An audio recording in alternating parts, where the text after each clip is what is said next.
I have lived my entire life as an Android user, though with an increasing need for a productivity machine for not only content creation and work, but also upcoming grad school, I decided I needed something a bit larger and a bit more powerful. And being that the iPad Pro's reputation precedes it, I decided that maybe, just maybe, it was about time to cross over to the other side.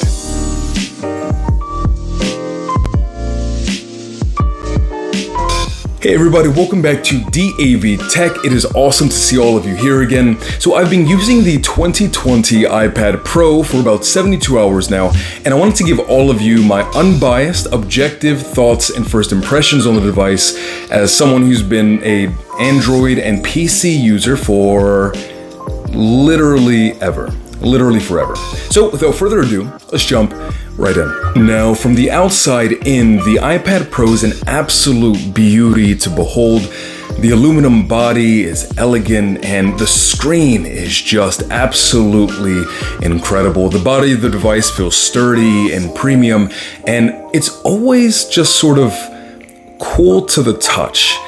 There's something about holding one that just feels, well, when I was doing the initial unboxing, this happened. Have you ever just held something and you just know it's magical? Yes, that's this. You hold the device and you just have this indescribable feeling of holding something truly remarkable, which sounds like hyperbole. I know it sounds ridiculous, but it's something I really couldn't get over. And during the unboxing process and even using it now, just lounging on the couch or working on some worksheets and things like that, it just feels fantastic. Apple truly knocked it out of the park with the form factor of this one, and that's not to mention even the screen. The screen is nice and bright and vibrant, and the color reproduction is incredible. Every time that I hold it, my eyes have this euphoric feeling. The screen is just really pleasant to look at, and every time that I'm working on it, it's just a treat. It really is. Oh, and as you'll see throughout the video, I am hashtag Team Space Gray. Let me know in the comment section down below if you're hashtag Team Space Gray or hashtag Team Silver. So that way we know where your true allegiance lies. Now, something that I actually found out unintentionally, I wasn't going to test these until the full review of the device on this channel. The speakers are incredible. I had a bit of leisure time, cracked open Asphalt 9 to test the performance and just to sort of get away and decompress a little bit. And I cranked up the volume and you can feel everything that's happening. The speakers are incredibly loud. I cranked the volume all the way up.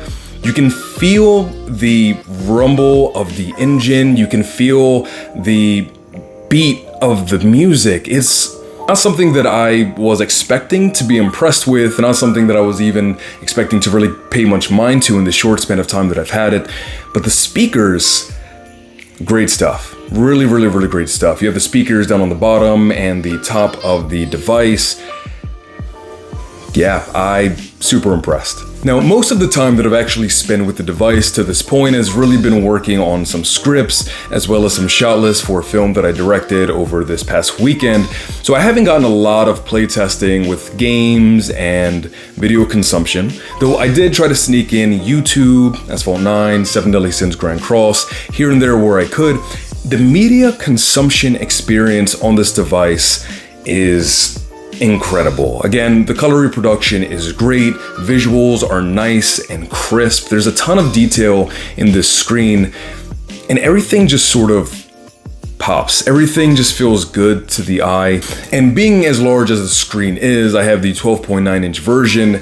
When you're watching something or playing something, it just completely overtakes all of your vision, and it's really just this immersive experience. It's immersive with the visual as well as the speaker set that I spoke about just a second ago. The experience is just incredibly immersive, and that actually brings me to the next point, which is actually the feel and the fluidity of the entire user interface. The thing that jumped out to me immediately after the screen, of course, is just how fluid everything feels, and that's of course thanks to the 120 Hz refresh rate display. Everything is smooth, but it's not just how smoothly everything moves, It's also the animation sets that are baked into the iPad OS system.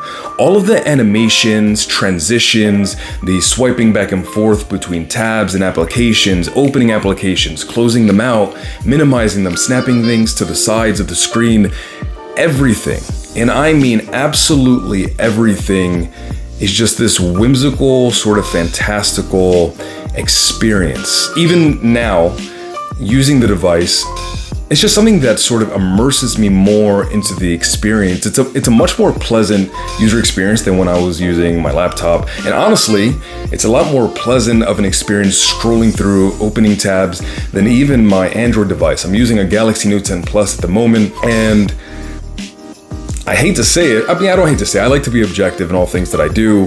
Using the iPad is just this, again, it's just this floaty, well pieced together, smooth feeling user experience. There's really no other way to describe it. I'm a huge fan of this, and it really is amazing in pretty much every way. Now, something that I have not gotten to test literally at all is the camera setup system. You have your 12 megapixel wide camera and the 10 megapixel super wide angle camera, and you also have the LiDAR sensor, which works by sending out pulses of light, and then the sensor detects how long it takes for that light to reflect off of the surface and back into the sensor. I have not gotten to test any of those things. It's something that I'll be toying around more with for the full review, and as well as the battery life, the day-to-day performance, all of the multitasking and things like that will all be included in the full review of this product. Now, something I have not been incredibly fond of in my time using the device is that it's not just easy to just move files between the iPad and other devices like my PC or my Galaxy Note 10 Plus. I'm going to be using the iPad for a ton of content consumption. The Galaxy is my primary camera. I can't just connect them and drag files over. I had to get a USB hub, get an SD card, plug my phone and computer into the USB hub so I can transfer to the SD card, and then from the SD card to the iPad.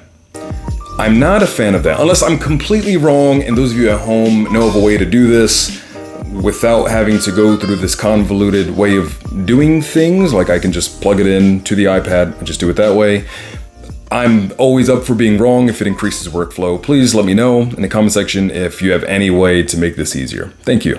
Let me know in the comment section down below what types of iPad content you'd like to see here on the channel. I'll check them out and see what I can bring to all of you. And if you're new to the channel and you're looking for more iPad Pro content, I'd consider hitting the subscribe button, because my first impressions are that we're likely going to be seeing a lot more iPad Pro content here on the channel, including a full-length review that'll be here in a couple of weeks' time. Thank you guys so much again for stopping by and hanging out. I wish you all a fantastic morning, afternoon, or night, depending on what time it is that you're watching this. And, as always,